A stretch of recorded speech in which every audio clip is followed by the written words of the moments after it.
Welcome to Millennium Day Time Bulletin. I'm Shweta Simar from New Delhi and you are watching Millennium News Channel 24. Today I'm bringing you the latest updates from around the world. Let's begin with today's top headlines.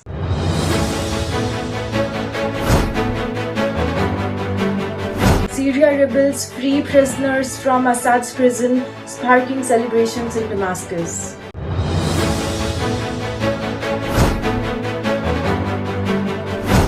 Trump vows to deport illegal immigrants, promises easier legal entry for newcomers.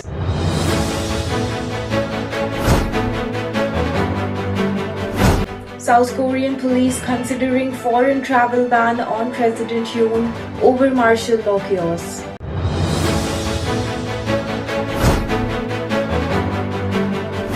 China begins military movement around Taiwan as the island races for potential drills.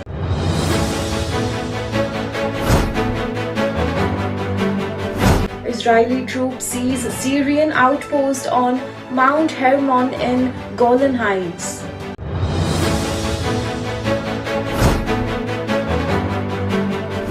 Melbourne synagogue attack to be investigated as a terrorist incident.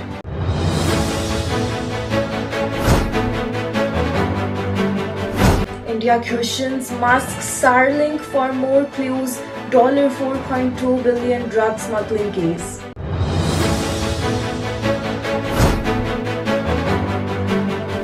Mixed performance in the Americas market reflects cautious investor sentiment.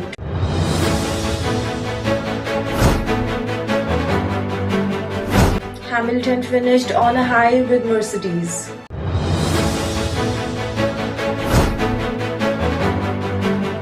South Africa beat Sri Lanka to boost World Train Championship final hopes. Now let's look at the details. Bashir Balham woke with his cell in a Damascus prison early on Sunday, believing it would be his last day alive. The 63-year-old writer, who had spent 7 harrowing months in detention, was scheduled for execution. But the men who appeared at his door were not from feared security forces of former President Bashar al-Assad. Instead, they were rebels who had come to liberate him. Over the past 10 days, insurgents have surged through Syria, toppling the Assad regime after 50 years of authoritarian rule. In the process, they stormed prisons and security facilities, freeing political detainees and many of tens of thousands who had vanished since the uprising began in 2011. I thought I would die tomorrow, Barham told the Associated Press after walking through the streets of Damascus in disbelief. Thank God he gave me a second chance at life. Without his belongings or phone left behind the prison, Barham set off to find a way to tell his family, his wife and daughters that he was alive. Video shared widely on social media captured the emotional scene: prisoners, many barefoot or barely clothed, running and celebrating their freedom. One man, upon learning of the regime fall, shouted jubilantly. Syria's prisoners have long been infamous for brutal conditions. Torture, starvation, and secret execution have been extensively documented by human rights organizations and defectors. In 2013, a whistleblower known as Caesar smuggled 53,000 photos out of Syria, exposing rampant torture and inhumane conditions in Assad's prisons. Anxiety about being thrown into Assad's notorious prison created widespread mistrust among Syrians, said Lena Khatib, a Middle East expert at Chatham House. Assad nurtured his culture of fear and to maintain control and crush opposition. One of the most infamous facilities, Sandania prison near Damascus, has been called a human slaughterhouse. Reports suggest that 13,000 people were secretly executed there between 2011 and 2016. On Sunday, women fled this and screamed at rebels, broke locks into their cell. Don't be afraid, Bashar Assad cell. He has fallen. Why are you afraid? One insurgent reassured detainees as he rushed them out. Incoming US President Donald Trump has reaffirmed his commitment to deporting all illegal immigrants upon taking office, while also pledging to make it easier for people to enter the country legally, a move that could benefit those such as many Indians who typically enter through legal channels. In an interview with NBC News, Trump explained his plan, saying, "You have to do it. You have to place some rules, regulation, laws. They came in illegally. People who have been treated very unfairly are those who have been waiting in line for 10 years to come into the country." He continued, "We are going to make it very easy for people to come, but they have to pass a test. They have to be able to tell you what the Statue of Liberty is, know a bit about our country, and they have to love our country." Trump also made clear that focus should be the first to removing criminals. "We can't have people coming out of prisons," he said, citing figures that show thousands of convicted murderers released into the US in recent years. They're walking down the streets, walking next to you and your family. They are very dangerous and threat to America. You don't want these people in our country. When asked about the feasibility of deporting all illegal immigrants, Trump responded, You have no choice. First of all, they are costing us a fortune. But we are starting with the criminals and we have to do it. Then we are starting with others and then we'll see how it goes." He clarified that by others he meant individuals who have committed serious crimes, particularly convicted murderers. Trump also addressed the issue of dreamers, immigrants brought to the US as children, say that solutions would need to be found. "We will do something about the dreamers," he said. He started. South Korean police are considering imposing a travel ban on President Yoon Suk Yeol as they investigate possible rebellion charges over the declaration of martial law by the president for a brief period last week. Yoon's decree of martial law, which brought the South Korean army on the streets of Seoul, is plunging the country into a political turmoil. An impeachment motion was tabled in the parliament by the opposition-led coalition, but it failed as most ruling party lawmakers boycotted a floor vote. The opposition-led coalition has voted to submit another impeachment motion against President Yoon this week. According to Yonhap news agency, police are considering to ban Yoon from traveling abroad so that he doesn't leave the country while an investigation of rebellion is underway. The main opposition Democratic Party called Yoon's martial law imposition unconstitutional, illegal rebellion or a coup. It was filed complaints with police against 9 people, including Yoon and former defense minister, over the alleged rebellion. Former defense minister Kim Yong-hyun, who resigned last week after the martial law chaos, was arrested by South Korean prosecutors on Sunday. It was alleged that it was Kim who recommended President Yoon to impose martial law in the country. The Defense Ministry said it has separately suspended 3 top military commanders over their alleged improvement and involvement in the imposing of martial law. Earlier, Yoon issued an apology over the martial law decree, saying he won't shrink legal or political responsibility for the declaration. Multiple formations of Chinese naval and coast guard vessels are moving in waters around the Taiwan Strait and the Western Pacific. Taiwan Defense Ministry said on Monday as the island braces for potential military drills by Beijing. Taiwan's armed forces had identified Chinese People's Liberation Army (PLA) vessels from Eastern, Northern and Southern Theater Commands as well as Coast Guard vessels entering the areas, the ministry said in the statement. The military movement comes days after Taiwan's President Lai Ching-te sparked Beijing's ire by making unofficial steps and stops in Hawaii in the US territory of Guam during a week-long South Pacific tour which wrapped Friday. Chinese authority voiced from opposition to lie strip, referring to him as a separatist. Lie strip came after the US approved new arms sales to Taiwan, which prompted China to vow strong countermeasures. China's ruling Communist Party claims the self-ruling democracy as its own territory despite never having controlled it, and views unofficial interactions between US and Taiwan as a violation of its sovereignty. Taiwan's leadership rejects China's territorial claims over it, while Beijing has vowed to reunify with the islands and not ruled out taking it by force. Taiwan's defense ministry on Monday also said it had started combatant readiness exercises to counter PLA activity and remained on high alert monitoring the PLA movements. Any unilateral provocation could undermine Indo-Pacific peace and stability. We will address all grey zones incursions and ensure our national security, the ministry said in a post on social media platform X. Israel Defense Forces IDF soldiers on Sunday, December 8, captured a strategic Syrian army post at the summit of Mount Hermon in the Golan Heights in the wake of the fall of Assad's regime in the West Asian Ocean.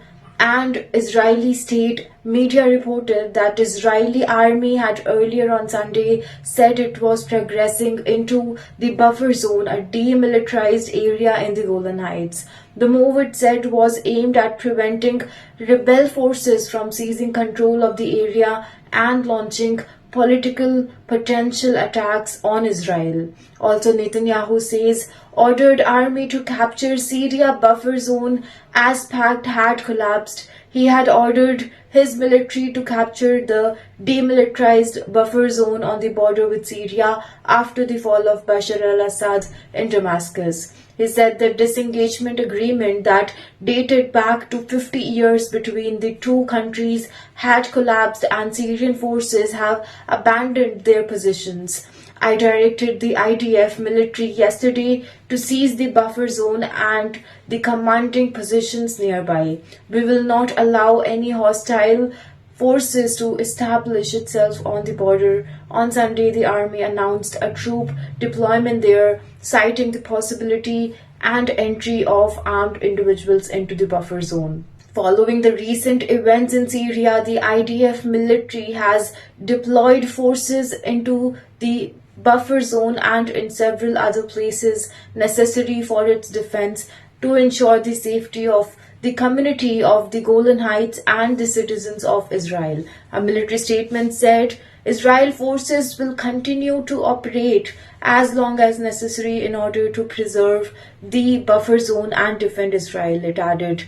Israel also launched an airstrike on a weapon depot in Damascus, reported news agency Reuters, citing China Global Television Network CGTN.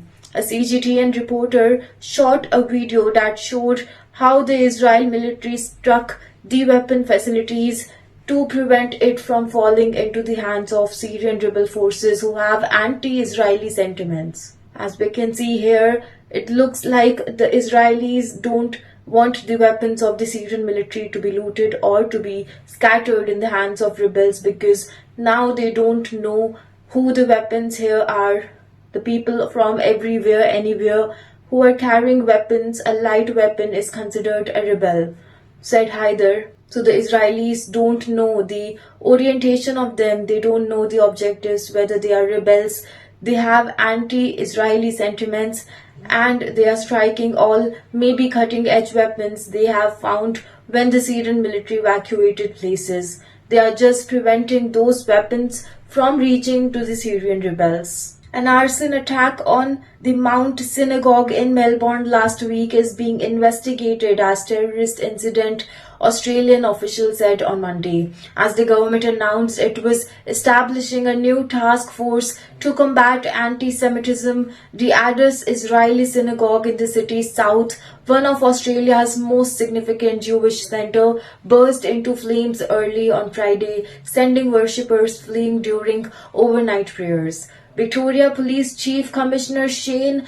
Patton on Monday said the horrific, callous and targeted attack was likely a terrorist incident and would be investigated by a joint counter-terrorism team including Victoria Police, the Australian Federal Police AFP and Australian Security Intelligence Organization ACO said. Patton also said police were searching for 3 suspects in connection with the firebombing but would not go into detail about their identities or whether they were known to police. There were no evidences to suggest there would be any more attacks against any other synagogues in Melbourne, said Patton, who added that officers would continue to patrol areas with a large Jewish population. Australian Prime Minister Anthony Albanese said Friday's fire at the Melbourne synagogue was the third anti-Semitic attack in recent months. The Australian Federal Police had established a special task force called Operation Avalite to respond to the attacks, which includes a fire at Jewish minister's Melbourne's office and vandalism targeting car in a Jewish area of Sydney. AFP Commissioner Reece Kershaw said the national force would play a greater role in policing threats, violence and hatred towards the Jewish community. Unfortunately, in Australia today, those of Jewish ethnicity and religion are being targeted because of who they are, he said. The AFP will not tolerate crimes that undermine Australia's security or our way of life. On the weekend, the Albanese government committed an extra $32.5 million Australian dollars, close to $21 million, to increase security at Jewish community sites across the country, including synagogues and schools. Jewish community across Australia have called out a drastic increase in anti-Semitic attack since the Hamas attack on October 7, 2013 and Israelis ensuring war in Gaza. Israeli Prime Minister Benjamin Netanyahu condemned the Melbourne attack as an abhorrent act of anti-Semitism and linked the firebombing to the Australian government's support of a United Nations resolution calling on Israel to end all hostilities in Gaza. Unfortunately, it is impossible to separate this reprehensible act from the extreme anti-Israeli position of the Labour government in Australia, including the scandalous decision to support the UN resolution on Israel's to bring an end to unlawful presence in the occupied Palestinian territory as rapidly as possible, the Prime Minister Office statement said on Friday. The statement also pointed to Australians' decision to stop former Israeli Minister Ayelet Shaked from entering the country for a speaking tour. Australia Home Minister said Shaked was denied a visa over fears her presence would undermine social cohesion of the UN vote. Albanese said Monday that Australia cast its vote along 157 nations, including most of Five Eyes partner, and that its position on conflict hadn't changed. Australia has had a long period of time a bipartisan position for a two-state solution in the Middle East. That is still my government's position, he said. In Bangalore, December 9, Indian police have sent a legal demand to Elon Musk's Starlink, seeking details of who purchased its internet devices that helps in sea navigation when smugglers with $4.2 billion worth of meth were caught in the biggest such Indian seizure. Two people with direct knowledge of the police notice sent by Andaman and Nicobar Island officers said Starlink has been asked for the purchaser's name and payment method, registration details, and where the internet devices was used when smugglers traveled in international waters from Myanmar to India. Starlink and Andaman police did not respond to Reuters' request for comment. The incident has set off alarm bells as it was the first time Starlink's device has been used to navigate and reach Indian waters in a major drug haul. The investigation comes just as Musk owned company is trying to address any potential security concerns before it is given a green light to launch its satellite broadband services in India. Starlink recently won a lobbying battle after a bitter face-off with billionaire Mukesh Ambani over how exactly New Delhi should allocate satellite spectrum to companies. Police in the remote outpost of the Andaman and Nicobar Islands seized more than 6,000 kg, that is 13,000 pounds of meth in late November in Myanmar, boat carrying sacks of suspected contraband, and found that Starlink mini internet devices has been used. Starlink says the device works in international waters. The police estimated that the seized meth had a retail market value of 360 billion rupees, that is $4.25 billion. The first source said Andaman police had sent a notice on December 4 under an Indian law that empowers authorities to seek information from companies related to an investigation. It was sought that the mobile number and email ID registered on the Starlink account, said both the sources, who declined to be named as the matter is sensitive. Now bringing you the latest updates on today's market trends. Today's market trends across the Americas showcase a blend of gains and losses, reflecting a cautious yet resilient sentiments among investors. The Dow Jones Industrial Average experienced a slight dip, falling by 0.28% or 123.19 points, signaling some investors' hesitation in the blue chip segment. Meanwhile, the S&P 500 showed modest growth, inching up by 0.25% as tech and consumer staples held steady. The Nasdaq stood out, climbing by 0.81% as growth stocks outperformed, buoyed by optimism and in the technology sector. The VIX, often referred to as the fear gauge, rose by 5.17, indicating an increase in market volatility and some underlying nervousness among investors. Similarly, the small cap focused Russell 2000 index gained 0.54%, suggesting confidence in domestic focused industries despite broader market uncertainties. In Canada, both the S&P TSX Composite and the TSX 60 saw slight upward movement, gaining 0.05% and 0.15% respectively, driven by stable performance in energy and financials. However, in South America, Brazil's Bovespa suffered a significant drop of 1.50%, shedding nearly 2,000 points, possibly due to macroeconomic concerns or weakening commodity prices. Contrasting this, Chile's S&P IPSA surged by 0.5%, reflecting strong local performance, while Mexico's BMC IPC dipped by 0.7%. The mixed performance reflects a market balancing optimism in specific sectors with caution over broader economic uncertainties.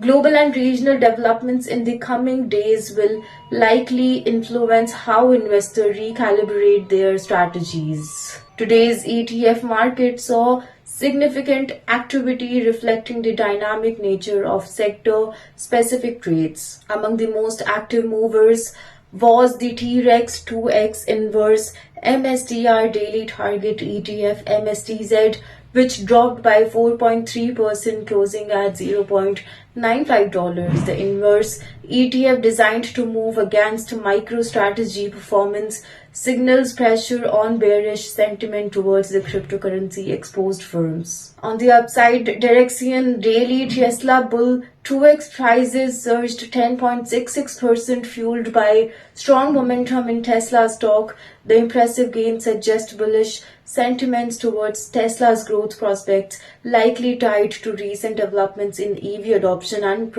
positive economic and earning projections.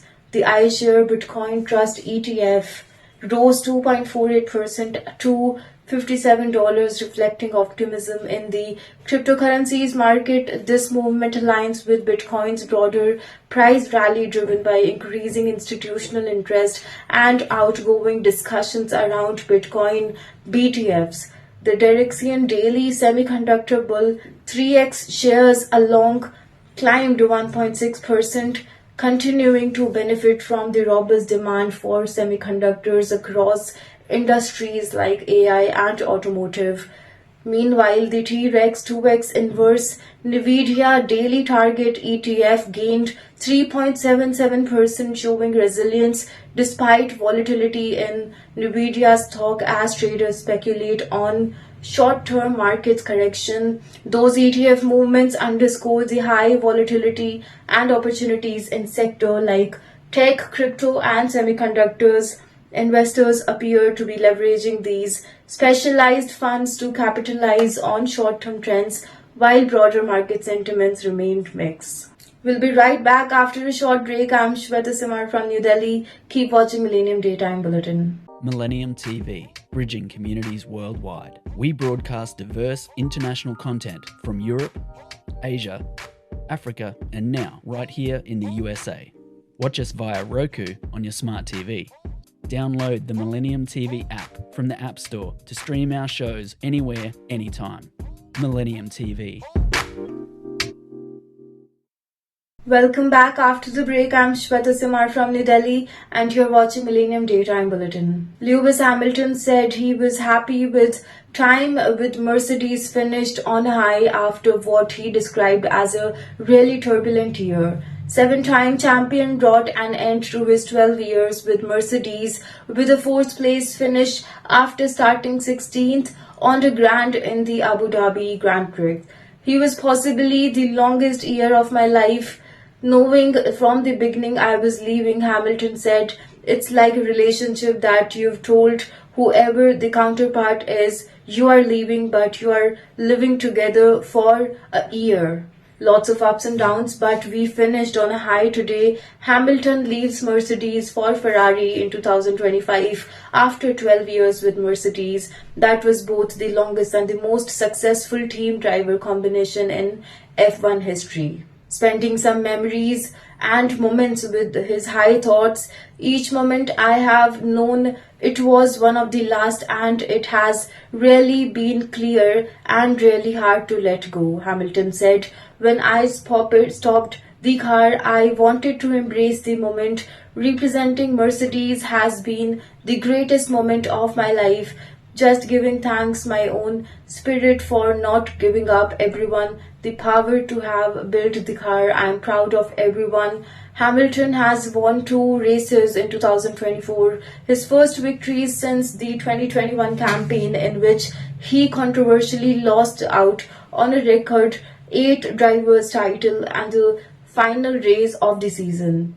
But he has also had difficult weekends, including Qatar. A few before Abu Dhabi was when finished 12th, he added, finally, we have definitely had ups and downs, but what's came through is there has been real love. The board members who have stood and supported me all these years, who were upset at the beginning, but today we're saying that you will always be part of the family. It just shows that there is a lot of love between us. South Africa moved a step closer to the World Test Championship final with a 109-run victory over Sri Lanka in Peterborough. The protester needs to just 14.1 overs to take 5 remaining in Sri Lanka wickets on day 5 in the Eastern Cape and secure 2-0 series to win Australia to the top of WCE table. Sri Lanka opened the day on 205, needing another 143 to win at St George Park, with Dhaniaja De Silva and Kusal Mendes continuing a stand that had reached 83 on day 4. However, left-arm spinner Keshav Maharaj broke the partnership in the 4th over the day as Mendes edged to slip. Rabada had Dhanajaya caught behind 14 balls later, and the tourist quickly crumbled to 238 all out, the last 5 wickets going down for 19 runs. Centuries from Kyle Varian and Ryan Lincolnton helped set up victory for South Africa, while 35-year-old seamer Dane claimed his maiden Test 5 to earn them a narrow first inning lead. Bavuma and Aiden then made half centuries in the host second innings to set a challenging target of 348 that ultimately proved beyond Sri Lanka. That's all for now. Thank you for tuning in. Stay with us for more updates. Log in to stay updated with the latest news on our social media platforms Facebook, Twitter, Instagram, and TikTok at Millennium News 24. Don't forget to check out our social media platforms YouTube channel Millennium News 24. You can watch us on Android and iOS devices as well as on Apple TV, Roku TV, Amazon Fire TV, and all smart TV platforms. Enjoy entertainment and latest news with us. Download the Millennium TV app, Millennium TV USA for Android and Millennium News on Google. Thank you for being part of Millennium News 24.